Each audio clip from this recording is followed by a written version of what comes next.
उधर दूसरे विश्व युद्ध जैसा भीषण युद्ध फिर कभी ना हो, इसके लिए दुनिया के कुछ देशों ने एक गठबंधन बनाया जिसे नाम दिया गया नेटो।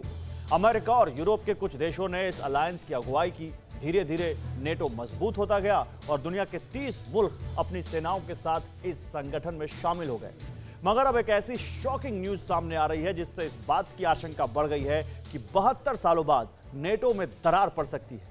अब सवाल यह है कि ऐसा क्यों हुआ, किसने नेटो की सालों पुरानी नींव को हिलाया, इस रिपोर्ट में देखिए। क्या 72 साल बाद नाटो टूट जाएगा?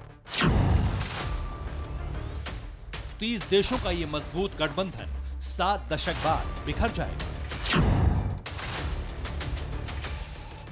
आखिर ये आशंका क्यों जताई जा रही है?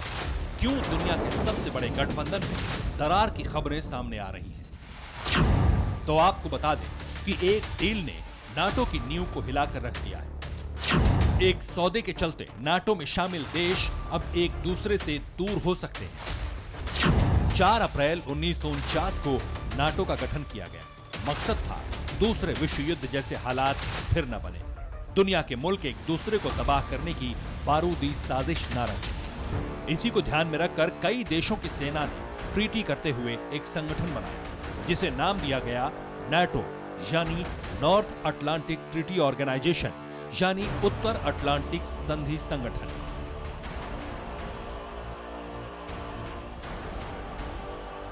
वैसे तो नाटो गठबंधन में 30 देश शामिल थे, मगर इस संगठन की अगुवाई 2 ताकतवर मुल्कों के हाथ में थी। पहला सुपर पावर अमेरिका और दूसरा शक्तिशाली फ्रांस।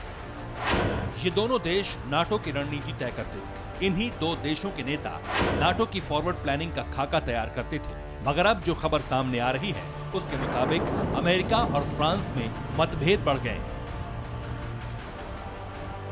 दोनों ताकतवर देश एक दूसरे के खिलाफ हो गए और इसका अंदाजा आप इस बात से लगा सकते हैं कि पहली बार फ्रांस ने वॉशिंगटन में मौजूद अपने राजदूत को वापस बुला लिया।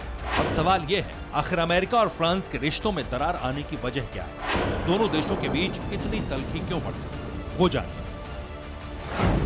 नाटो में दरार की वजह नंबर 1, यूएस, ऑस्ट्रेलिया और यूके का इंडो पैसिफिक रीजन में गठबंधन बनाना। नाटो में दरार की वजह नंबर 2, ऑस्ट्रेलिया और फ्रांस के बीच $100 अरब की डील का रद्द होना।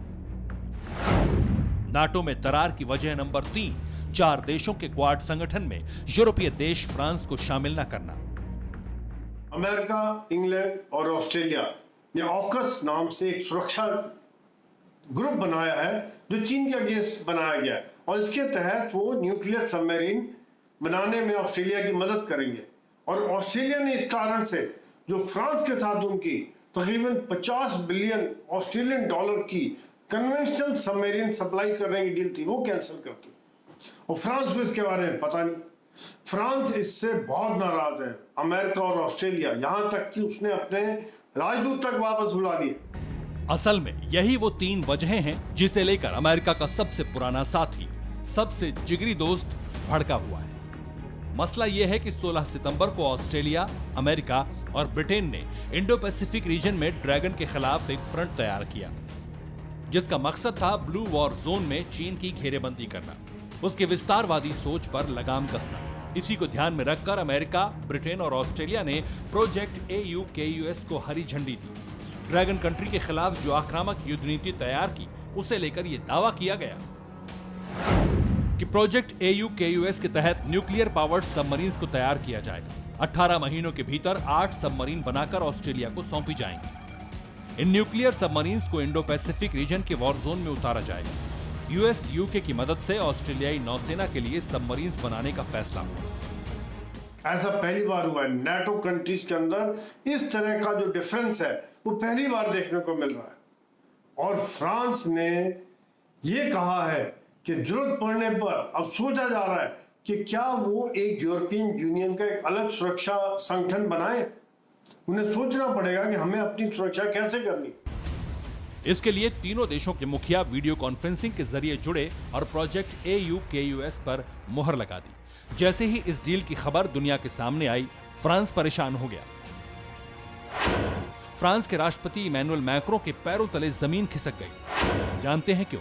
असल में प्रोजेक्ट AUKUS से पहले ऑस्ट्रेलियाई नौसेना के लिए फ्रांस पनडुब्बी बनाने वाला था और इसके लिए ऑस्ट्रेलिया और फ्रांस के बीच करीब $100 अरब का सौदा हुआ था, जिसके तहत ऑस्ट्रेलिया को फ्रांस डीजल पनडुब्बी बनाकर देने वाला था।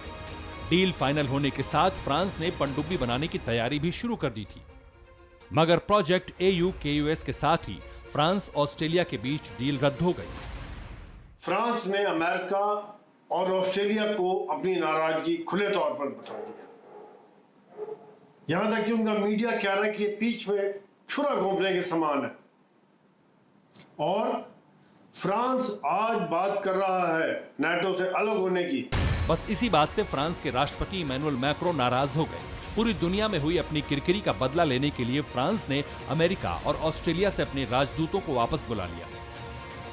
मगर फ्रांस की परेशानी सिर्फ ऑस्ट्रेलिया से रद्द हुई डील ही नहीं है, बल्कि हाल ही में अमेरिका की बाकी देशों के साथ साठगांठ भी फ्रांस को रास नहीं आ रही, क्योंकि अब तक दुनिया यही जानती थी कि अगर किंग अमेरिका है तो वजीर फ्रांस है। दोनों देश दशकों से एक दूसरे के साथ खड़े रहे। कोल्ड वॉर में भी फ्रांस ने सोवियत संघ के खिलाफ अमेरिका का साथ दिया, मगर हाल फिलहाल में अमेरिका ने जिन देशों के साथ गठबंधन किया, जिसके साथ ट्रीटी की, उनमें फ्रांस शामिल नहीं था और इसकी सबसे बड़ी नजीर है क्वाड यानी क्वाड्रिलेटरल सिक्योरिटी डायलॉग समझौता, जिसमें अमेरिका, जापान, ऑस्ट्रेलिया के साथ भारत भी शामिल है। इस संगठन को भी चीन के खिलाफ इंडो पैसिफिक रीजन में तैयार किया गया है, मगर इसमें भी फ्रांस शामिल नहीं है। ठीक उसी तरह प्रोजेक्ट AUKUS में फ्रांस की मौजूदगी नहीं है और इसकी वजह क्या है ये भी जान लेते हैं। असल में मौजूदा दौर में अमेरिका को अगर किसी से थ्रेट है, अगर अमेरिका के लिए कोई सबसे बड़ा प्रतिद्वंदी है तो वो सिर्फ चीन है। ऐसे में अमेरिका उन्हीं देशों के साथ हाथ मिला रहा है, गठबंधन कर रहा है, जिनकी ड्रैगन से सीधी टसल है, और इस मामले में फ्रांस दूर दूर तक नहीं है। इसलिए अमेरिका भी फ्रांस को साइडलाइन कर रहा है, मगर फ्रांस को ये बात शूल की तरह चुभ रही है। ऐसे में फ्रांस ने अब अमेरिका के खिलाफ ही मोर्चा खोल दिया। अगर ये तनातनी ज्यादा बढ़ी तो नाटो टूट भी सकता है या फिर दो खेमों में बंट सकता है।